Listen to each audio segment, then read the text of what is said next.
Merhaba saygıdeğer halkımız, kıymetli vatandaşlar, merhaba. Demokrasi Zamanı Partisi Dezapar 1,5 yıldır ülke genelinde başlatmış olduğu imza kampanyası standı şimdiki durağı ise Diyarbakır İl Başkanlığımızın dibinde. Biz bugün gerekli çalışmaları Parti Genel Başkan Yardımcımız Rojat Bey ile en son hazırlıkları yaptık, bitirdik. Yarın bu adreste, burada standımızın ilk günü 1 Eylül Dünya Barış Günü'nde başlamış olacaktır. Evet, adres burası arkadaşlar. Merhaba, Eval Rojat, merhaba.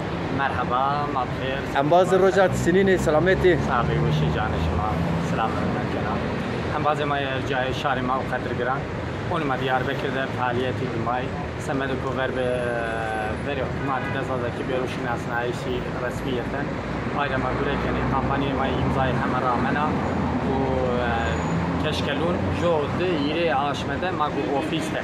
Keşkelun yani Eylül ne? Zazaki mavde keşkelun, mange keşkelun. Magu etiyaben, maşma pavene, ma hevidari kışma beri mali imza verdi. Bu en guri masemet şarima. Bu jiboy kelime kurmancı bejim kurmancı. Jibona ki berbe mate zazaki vere naskrin.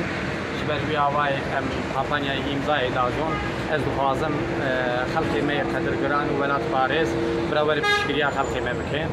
Bu Türkçe'de söyleyelim bilmeyen arkadaşlar için imza kampanyamız devam ediyor. Zaten devlet tarafından resmiyeten tanınması için 1, 2, 3 Eylül'de Diyarbakır Merkez İlçe Yenişehir Ofis'te Dezapar İl Binası önünde imza kampanyamız devam edecektir.